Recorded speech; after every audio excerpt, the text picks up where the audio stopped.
Hi, my name is Josh Davis, and on tonight's episode of Midnight Auto, we are going to replace an alternator in this 2004 Subaru Forester. Now, this job will also apply to Subaru Legacies, Subaru Imprezas, and Subaru Outbacks, and anything that comes with an EJ25. It's not a difficult job. I'm going to bring you along with me, and we're going to go through this together. We'll make it nice and easy for you. Alright, so we're going to start this job by using a 10mm ratchet, or a 10mm socket on a ratchet, and we are going to unhook the battery. I'm doing this off camera, but it is a 10mm bolt that holds these battery terminals on, and we're going to undo these, so that way you don't have live power going to the alternator.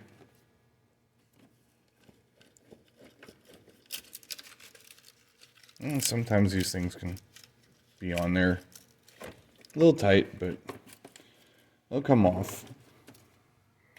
And then we are going to move into getting ready to remove our alternator. So it's going to be a 12mm socket that you're going to be using, and you're going to come over, and right underneath this belt right here, you will find the first of the 12mm bolts. And we're just going to take that one for the moment and crack it free. That way you can get to your adjuster here, and your adjuster,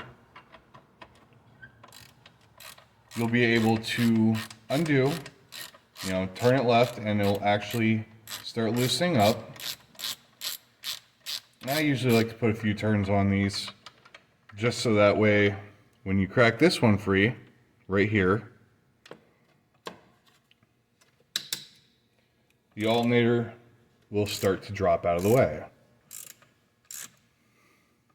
And now this one, somebody has actually put a regular 12mm bolt or nut right here. So we'll use 12mm wrench, and we'll hold the backside here and loosen it up. Now, on most of these, you will actually find is a captured nut setup.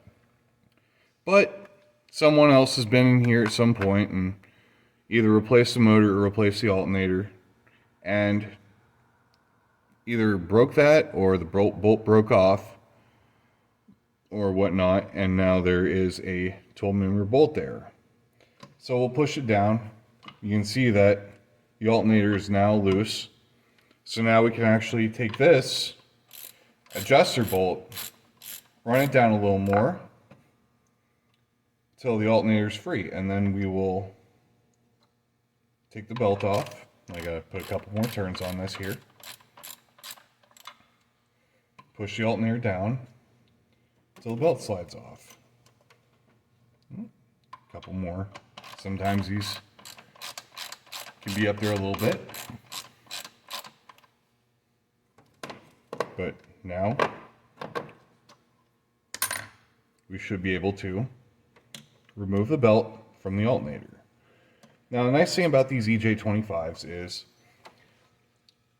really this belt, the only thing it runs is the power steering and the alternator. So it is pretty easy to replace and remember where you're putting it back. But now that the belt's out of the way, you can see this 12mm bolt. What we're going to do is we are going to take that bolt, we are going to run it all the way out. Now, you get it loose to the point where you can thumb the bolt out the rest of the way.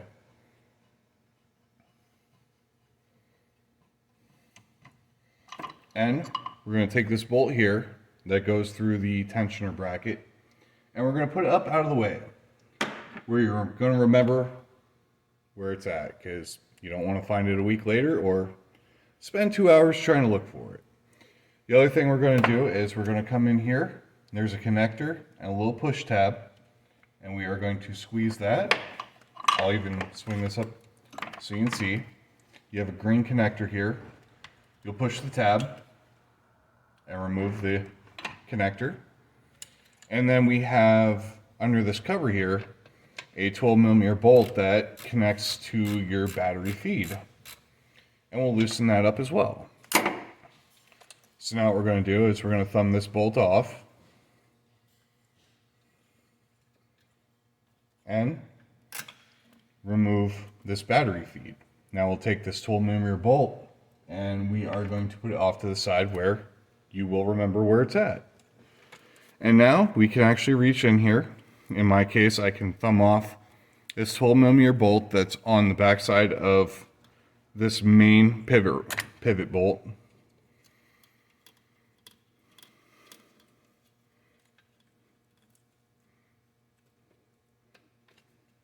And sometimes you can wiggle them a little bit and they'll slide out. If not, thumb this off. Or if you're in a case where you're still dealing with the factory bracket, it will have a captured nut and you just undo it until it comes off the back side. Then you can pick up your alternator and try to wiggle the bolt free.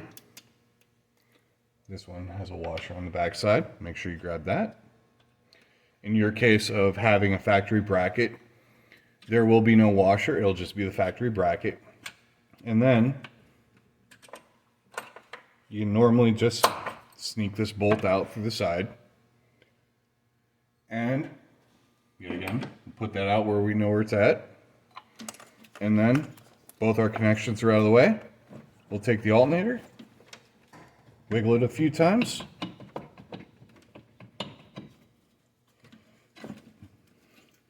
And we've removed the alternator.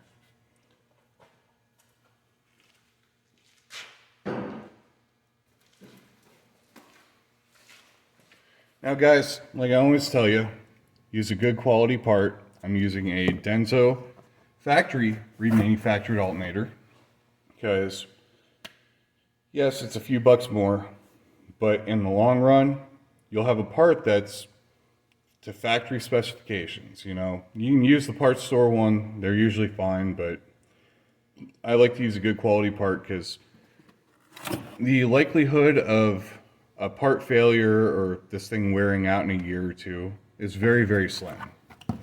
So you can always tell too a good alternator or a good part by the way they're packaged. This one is in its nice security foam. And when it comes out, you can see that's very, very well cared for part. And then what we're going to do is we're going to bring it back over to where our old one was. And we are going to try to line it up with the bolt holes.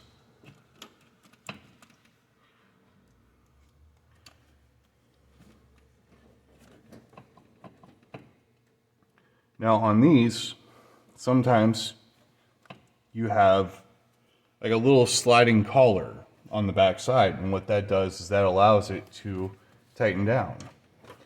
Now what you can do is you can use either a little hammer or something to tap it in, or sometimes you just get to a good position where you can wiggle it and maneuver it to the point where you can sneak the bolt in and then try to align it with the hole in the bracket.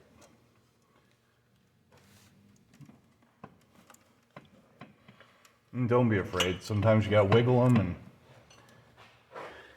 fandangle them into place.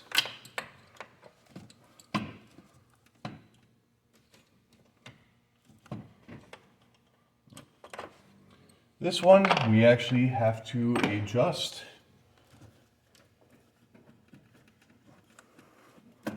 the little collar behind there. And now the little collar on the back side of the alternator you will find right here. Now sometimes you can get lucky and just tap it a couple times with the back side of your ratchet. And now I'll usually move it out of the way just enough That when you go to wiggle it in, it'll create a little bit more room for you to be able to wiggle it down in there.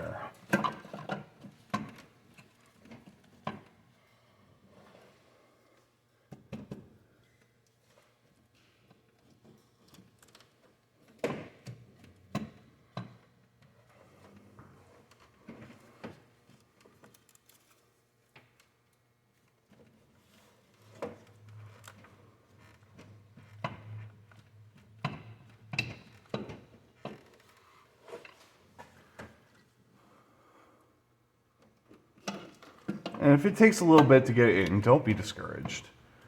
You just gotta work at it a little bit until you find a good position for it, and then you can try to slide the bolt in. In this case, I'm gonna have to grab another tool. I'm actually gonna have to grab a small hammer.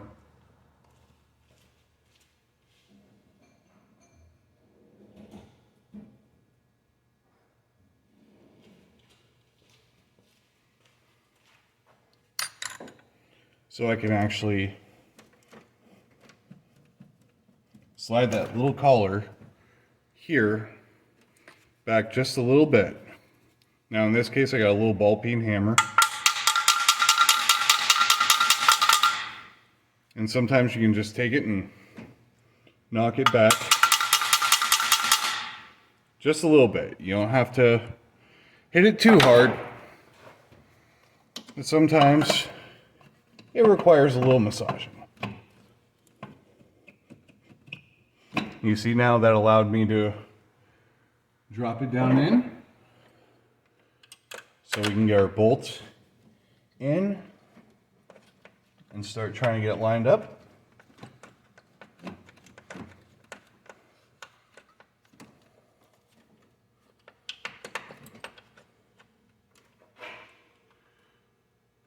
Sometimes the hardest part of the whole job is just trying to get that lined up.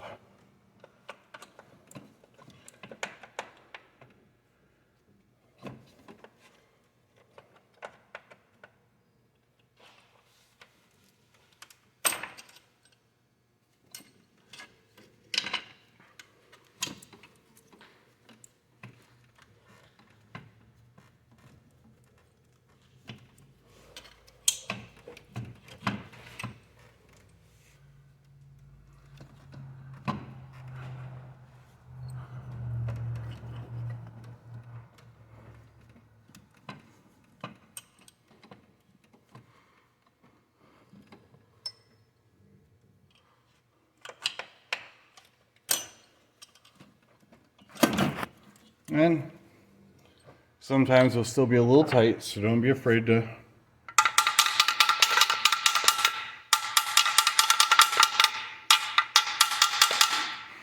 give it another little tappy tap so you can get it loose enough that you can kind of work it down in there.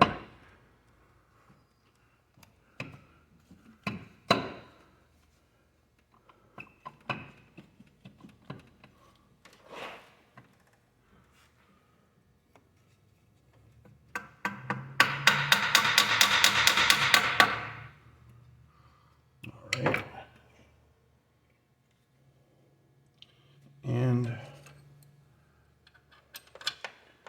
we'll see if we get ourselves close enough to get it lined in there.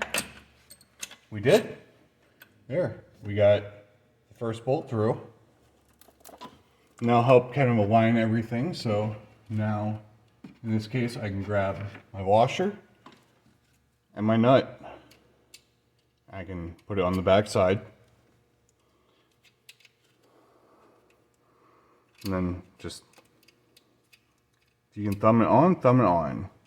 Now for you folks that still have the factory bracket on the back side of this motor, all you gotta do is align that bracket back there, and it'll have tabs to hold it, so you won't actually have to worry about this step. And then what we'll do is, we'll just thumb that down until it Can't go any further. It'll still be loose enough that you can work with it.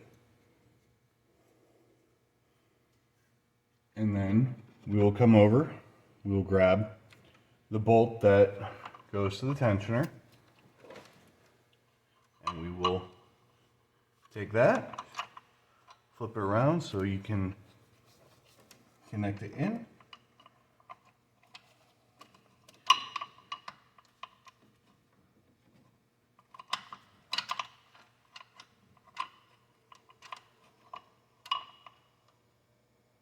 And this is one of those things, just take your time and you just feel for the alignment on it.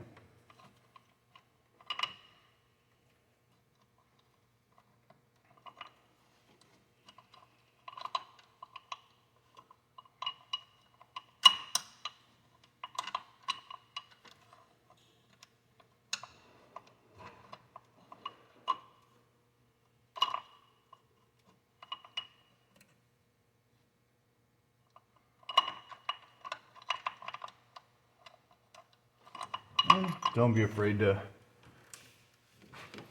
get down where you can get a good angle on it, and just look through and see where your alignment's going to be on your hole.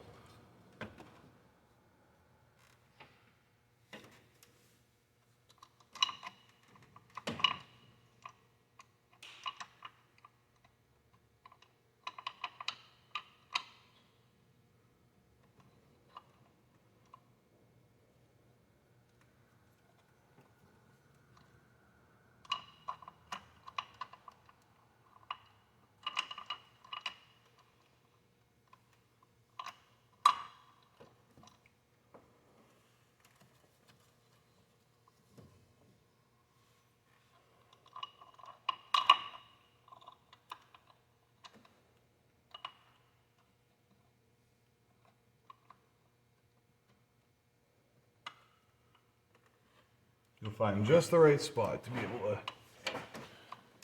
thread it in.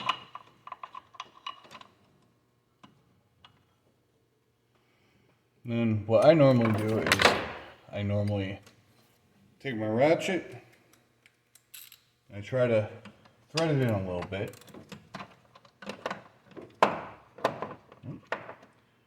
That one is being a little bit of a bugger. So I'll just play with it until we find our alignment. Try to get a turn or two by hand. And then we will start threading the bolt in.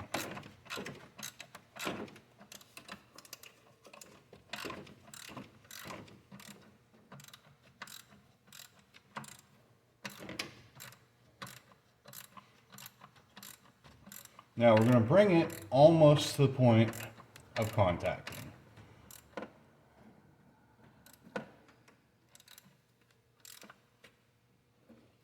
That way we can still move the alternator up and down so we can adjust the tension on our belt. So right now it's in and it's kind of mocked in place. So what we'll do is we'll come back over, we'll grab our belt again, and we will just kind of slip it over the crank pulley. You always try to make sure you get the ribs in, that way the alignment kind of comes in naturally.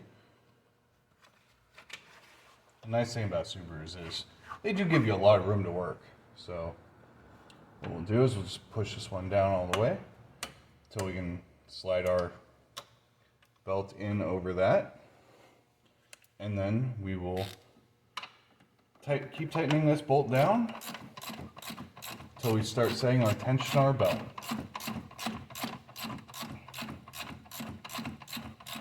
Well guys, if you have any questions or comments or anything you see that I could do better for you, by all means, let me know in the comment section.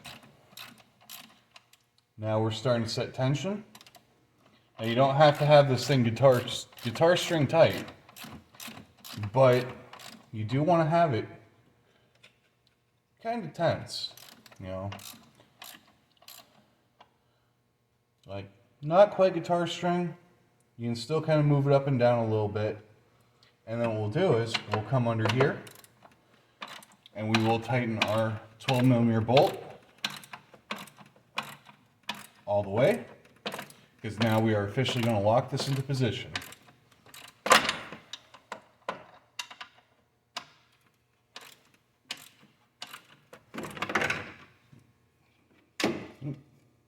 Good lights are hard to find.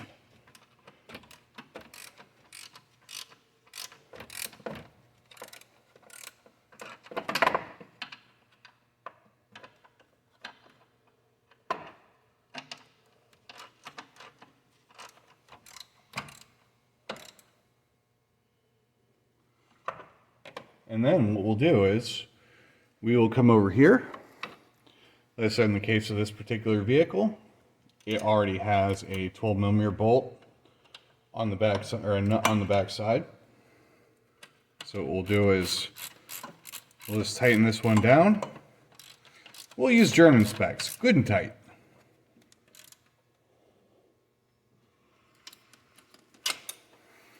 And now you have an alternator that is in place and properly tensioned. So now we can come over, we can hook our connections up to it. So the new alternators, they will come with a brand new nut, and that is your choice whether you want to use them or not. Now normally if these things are pretty corroded or green, you will want to clean them up with a wire brush. This one though, you can still see shiny copper in the middle of it. So we will put it down and put the nut on it.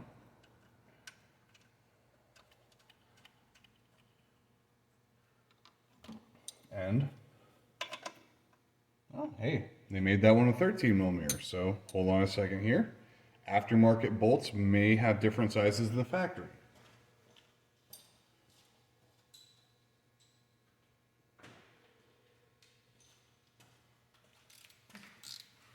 So we've grabbed the 13mm, and we're just gonna snug that up. You don't need to go too tight on this, just snug, you know, kind of good finger tension there. Put your water boot over it, and then we have our green harness connector. And we will just take that, slide it down on, normally until you hear it click. This one's a little on the quiet side, but still there. And congratulations, you have replaced an alternator on your Subaru EJ25 vehicle. And this job's pretty much the same whether you have a Legacy, an Outback, a Forester, you know, any vehicle that came equipped with this particular motor. So we're going to wrap this one up. I'm actually going to put this battery on charge because we caught it before it had a chance to drain the battery completely. And then we will wrap up and I'll catch up with you guys. Alright guys, so that was an alternator in a Subaru EJ25 equipped vehicle. Yeah, they were a little, you know, it fought me a little bit, but you'll have that. It's all about taking your time and just making sure you process through and do the job right. Make sure all your bolts are tight, make sure you mind your P's and Q's, and you shouldn't have an issue with it. Guys, I hope you enjoyed tonight's show. Like, share, and subscribe, and I'll be with you next time. Have a good night.